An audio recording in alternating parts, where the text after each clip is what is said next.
Testing 1, 2.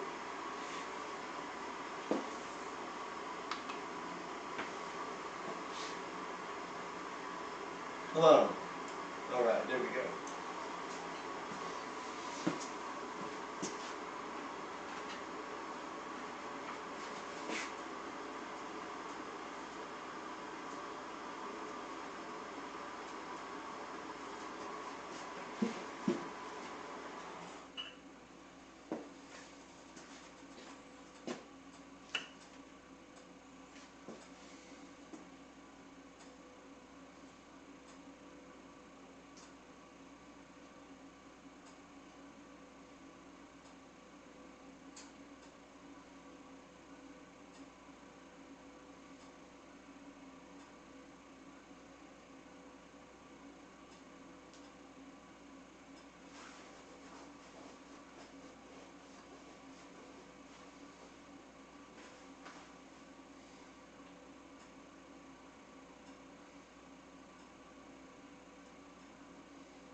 Alright, welcome everyone to another coffee tasting. I'm Aaron Taylor, your host. Merry Christmas everyone, by the way, or Happy Holidays. Today we are tasting the Reserve Christmas. The Reserve Christmas is going to be a blend of two exceptional coffees. We're going to have the Aged Sumatra, which is going to be like our foundation coffee that's going to have like those robust flavors. And then we're going to have the Alsacia coffee, the Costa Rica Alsacia. So the Costa Rica Alsacia is going to have more of those like nutty, milk chocolatey notes. So those nutty, milk chocolatey notes are going to kind of bring that flavor down, bring away some of those bitters. I really like this coffee. It's very smooth, very mellow. One of my favorites out of all the Christmas variants that Starbucks has to offer. So we are going to brew this coffee two different ways. We're going to brew it on the classic pour over and then the coffee press. The reason why I like to brew the coffees two different ways or multiple ways is so that we can kind of explore the different flavors that you're going to experience just by brewing coffees. The same coffee, but with different brew methods. And so with different brew methods, you're going to bring out different flavors because you're probably getting more sediment or more oils. And so depending on what's actually getting into your cup, that's going to impact the flavor. And so with the French press, I'm going to assume that we're going to see a lot more of those roasty notes come through from the Aged Sumatra with that earthy mouthfeel. But on the pour over, it's going to be very smooth. We're going to get a lot more of those Costa Rican like nutty caramely notes with the milk chocolate finish. So that's pretty much why I like to brew it different ways, is so we can kind of explore the different flavors that we get from coffee just by brewing it differently. So you can have like the same bag of coffee, but depending on how you brew it is going to affect the all-out flavor. And so if you're looking for like a really light cup of coffee with very little oil and absolutely no sediment inside the coffee, then a Chemex is going to be perfect for you because it has that triple paper filter. So a lot more of those oils are going to get trapped inside the paper filter, not making its way into the cup. So it's going to end up being a very, very smooth cup of coffee. But if you're looking for like that heavy, robust cup of coffee, then a French press or a coffee press is going to be the way to go, because you're going to get a lot more of those sediments. And with the more sediments that you get in your cup of coffee, it's going to impact the flavor more. Because you're going to get a lot more of those bitters and a lot more tannins that are going to impact the palate of your tongue. And then if you're not sure what brew method you're going to like, you can always just go with a classic pour over. It's, you know, the in-between of all brew methods. There are a ton of other brew methods to explore too, besides what I have displayed right here. Lots of cool different ways. One of my coworkers, he has a mocha pot, and one day he's going to come over and join me for one of these live tastings, and we're going to brew some coffee on his little mocha pot. It's kind of like an espresso machine, but it's a single serve, and you don't need like all the fancy stuff. So it serves espresso style coffee, but in a different way. So you're going to get a lot more of those bitter flavors because the coffee is going to be finely ground, and you're pushing the water through compacted coffee, so you're getting more flavor. But with this, today we're just doing the coffee press and the pour over. With the Christmas roast, I really want to highlight with the Reserve Christmas, I really want to highlight the Alsacia blend. Because the Costa Rica Alsacia, first off, Costa Rica Alsacia is one of the first farms to be owned by Starbucks. So Starbucks actually owns this particular farm. The gentleman who owned the Costa Rica Alsacia farm, he wanted to pass the farm off to his sons, but they wanted to go to college for like technology, so like computer science and other stuff like that. And so he really had no one to pass the farm down to anyone. And so he decided to sell the farm to Starbucks. But the best part about this is the fact that Starbucks owns the farm now. They run maintenance and facilities. But the gentleman who owned the farm prior, he still works on the farm. He runs the day-to-day operations. So the farm still runs the same way that he would run it, but now Starbucks just pretty much maintains it. So Starbucks takes care of it. You know, they bring a little bit more to the table as well, like in terms of technology, and we're going to get into that too right now. But it's really cool that he's able to, you know, maintain or keep the farm the way he would run it, but at the same time, like, you know, Starbucks is taking care of it, so he can be rest assured that, you know, the farm is in good hands, just because, you know, he's there on site, you know, still there to oversee things. And then there's a lot of technological development going on with the coffee in Costa Rica, specifically when it comes to like global warming, because right now a lot of farms in South America are being hit with this disease called the rust disease. And so what the rust disease is it turns the color of the leaves a rust color, and when that happens, the plants can't photosynthesize properly, so they're not getting enough nutrients, they're not making food for themselves, and so farmers end up losing entire crops to this rust disease. And a lot of these coffee farms, they're family-owned farms, and so when, you know, they lose an entire farm, that's an entire family losing out on that year's profit. Like you know, it takes a whole year to get a yield, and so they're missing out on an entire year of funds, and so that really impacts the families and the coffee growers. So something that they're doing, or that they did in Costa Rica Alsacia, is they have like these scientists, agricultural scientists, and they spliced some beans or trees, coffee trees of the Robusta, which grow at a lower elevation, but they have a natural resistance to the rust disease. And they spliced this Robusto plant with the Arabica plant. So Starbucks normally only sells Arabica beans, which grow at higher elevations, so you're getting a higher quality coffee. But with these new plants, it's a spice between the Arabica and the Robusto, and so you're inheriting the resistance to the rust. And so they've completely replaced all the plants in the Costa Rica Alsacia farm with these rust-resistant hybrid plants. And then also a year later, Starbucks started this initiative where every bag of beans that we sold in the store, we would replace trees with the rust-resistant hybrid in South America. So there's a lot of farms in South America that are a part of this initiative where their trees have been replaced with these rust-resistant trees to ensure that these coffee growers and these families can still grow their coffee and make their money at the end of the year. So that's how important this farm, Costa Rica Alsacia, is. It's like the forefront of technology, coffee technology.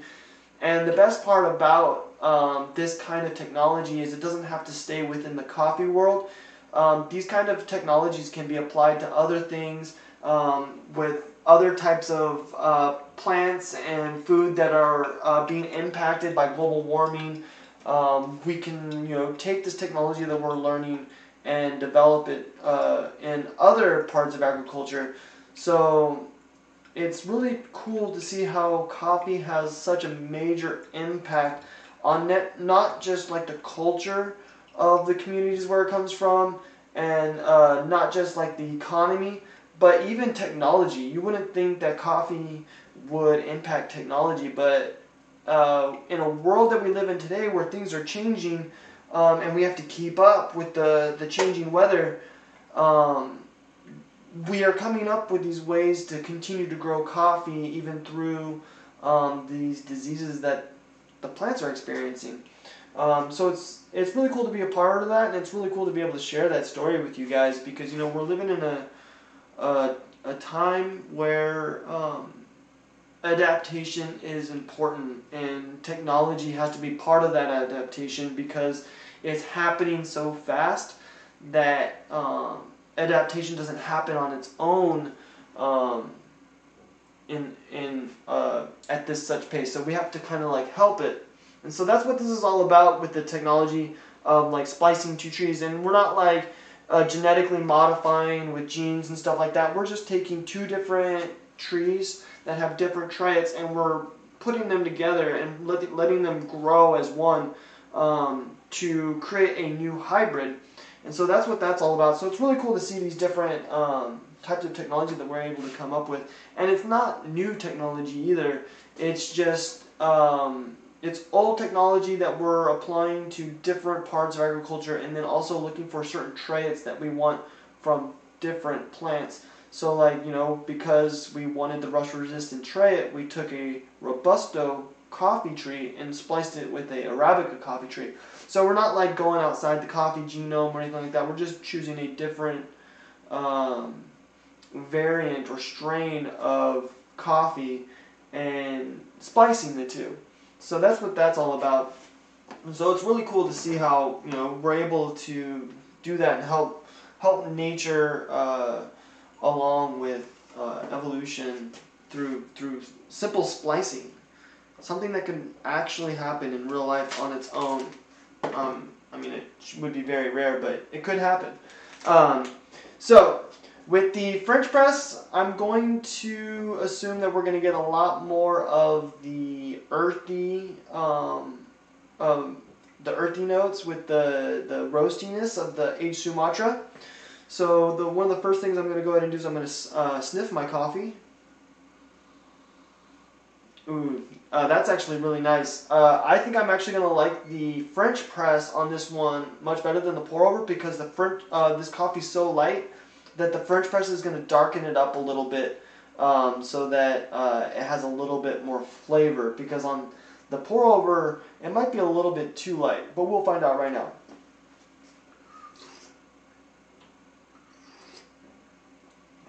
Ooh, yeah, so with the French press, we're immediately getting hit with that bitterness on the back and sides of the tongue, where we get a little bit of the light roastiness, the roasty acidicness is slightly there, but we're getting more bitters. But it's not too intense, because this is a light coffee. It's not going to be overwhelmingly bitter, but it's much more bitter than it would be in like a normal brew, like a normal natural drip coffee. That's really good. And then as I let the palate clear, I'm left with that. I've got that heavy milk chocolate mouthfeel from the Costa Rica. So as the bitters start to leave, I have that milk chocolate feel. So that's a really nice cup of coffee. If I had like maybe like an almond croissant to pair with that, that'd be brilliant, because then the almond butter and then the almonds on there would really complement the nutty flavors of the Costa Rica and kind of bring some of that out and kind of hide some of the those bitters. And so now we're going to try the pour over.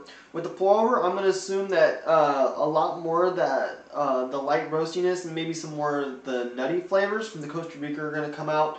And then the earthiness from the aged Sumatra is going to kind of take a back seat because a lot of those sediments are chilling in the paper filter.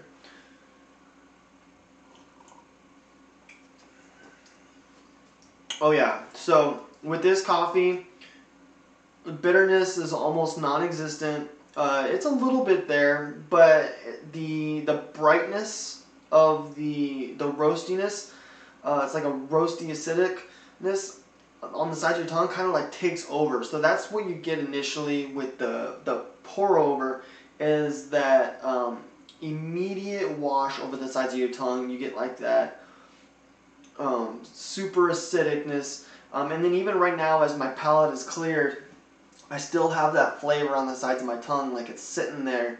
So this one would be like really good with like a cheese, because the more acidic and that herbal mouthfeel is gonna leave your palate a little dry, and so you're gonna want something savory to pair with the pour over. That's for sure.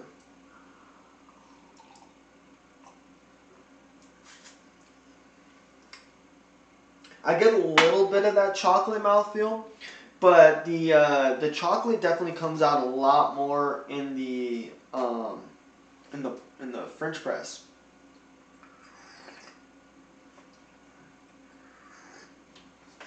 It's very interesting because last week and the week before that, all the coffees that I did on the French press versus the pour over, I always like the pour over versus the French press, because the French press always came out too strong for my style.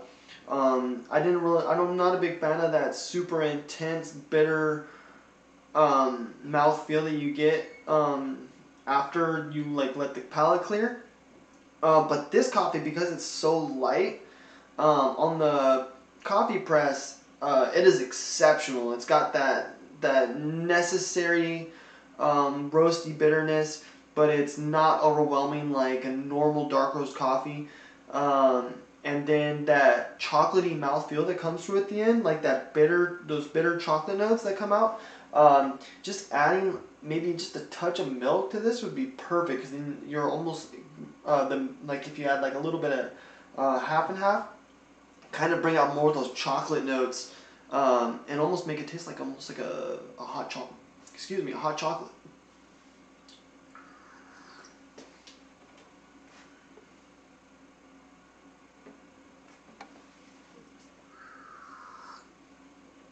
If you guys have any questions about the coffee that I'm drinking right now, go ahead and throw those down.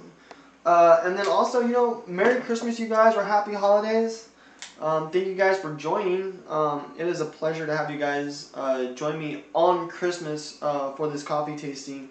It is a passion of mine to share the knowledge that I have with the coffees. And then I have a passion about learning about these different coffees, because the stories that they have to tell, because they are small lot coffees, we get to learn about the individual farmers, the people who own the farms, and then the strife that they go through, or even just like the strong connections that they have with the community. And so by me learning those stories, I'm able to share those stories with you guys, and that has really become my passion lately. Is First, it started off as just a passion of learning myself. And then as I started doing these coffee tastings, it's really become more of a passion of teaching you guys about the coffee growers and what they go through. And then how Starbucks does their part to help these coffee growers around the world. And then us as baristas, and then you guys as customers are all a part of it, because without us and without you guys, we wouldn't be able to help these coffee growers from around the world. Next month, we are getting 3 brand new reserve coffees. We will be exploring those next month. We've got some really cool ones. We've got one that's from Latin America that has specifically replaced all their coffee trees with the Robusto Arabica splice tree. So we're going to talk a little bit more about that as well when we get to that coffee. But then we have some really cool African coffees as well that are coming out next month. I hope you guys will join me next month for the new coffees that we'll be getting at the Reserve store.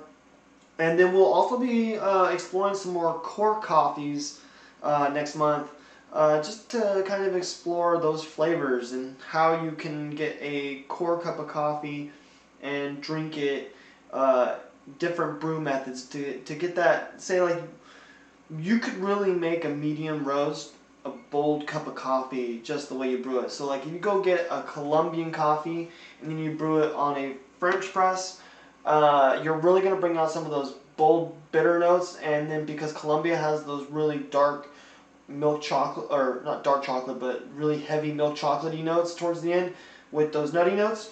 With the French press, we're going to get a lot of those bitter chocolate notes. So we're going to explore that too, is how we can, elevate the core experience through different brew methods to bring out different flavors that we prefer over others. If you guys have any questions, go ahead and throw it down in chat. While I wait for those questions to pop up, I'm going to sip on some of this French press.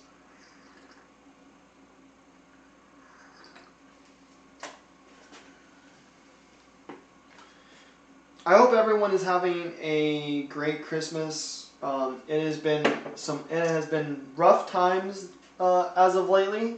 So all I can say, you guys, right now is keep your head up. Find your medium, whatever it is, to keep you slightly distracted. Make yourself happy, whatever it is you got to do. Read books, watch TV, whatever it is that you do to escape. But at the same time, you want to make sure that you're not escaping too much. That you want to be aware of what's going on around you in the world. Like I said, keep your head up. We all get through this together. We got to help each other out. And then this is another one of these coffee tastings are about, is helping everyone get through these hard times. Shifting to a new trend, as you can see with these coffee tastings being online. We're doing what we can to still connect with the human spirit and just educate and learn about different cultures. So I hope everyone is staying safe and staying sane, and just doing what you can to keep yourself happy in these rough times, because that's all you can do, really, is to try and just keep yourself happy. That's my Christmas message for 2020.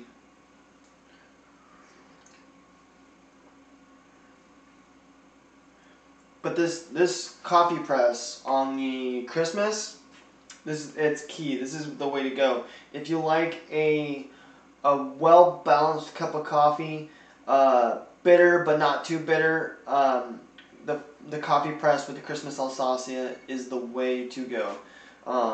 It smooths out towards the end. You get that bitter bite at the very beginning with that milk chocolate mouthfeel towards the end. This is gonna be my coffee for the afternoon, and I'm gonna be wired. So, and I wanna thank everyone who joined me.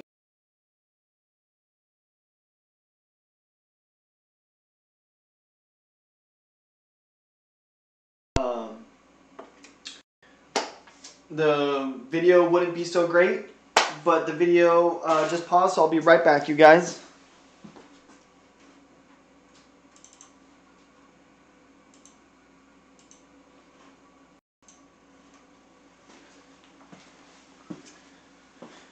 Okay, there we go. Alright, so my camera is now starting to act up again. I got it to work the other day. I had some problems with it the other day. Got it working again, but it still likes to act up. So it does like to freeze, and once it freezes, it likes to freeze again shortly afterwards.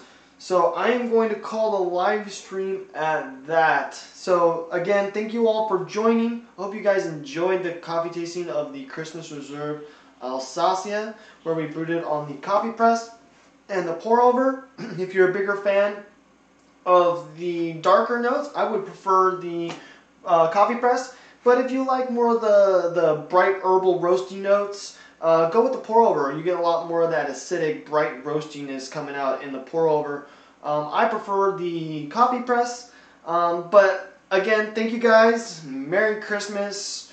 Hope you guys enjoy the rest of your holidays. I will see you Tuesday, where we will be doing one of the new reserve coffees. I will post it online which coffee we'll be doing, so you have a chance to stop into the store to grab some grinds to brew alongside with me. But again, everyone, thank you. Merry Christmas. If you guys enjoyed the coffee tasting, don't forget to like, share, and subscribe, you guys. Thanks again. Have a great day. Merry Christmas. Happy holidays.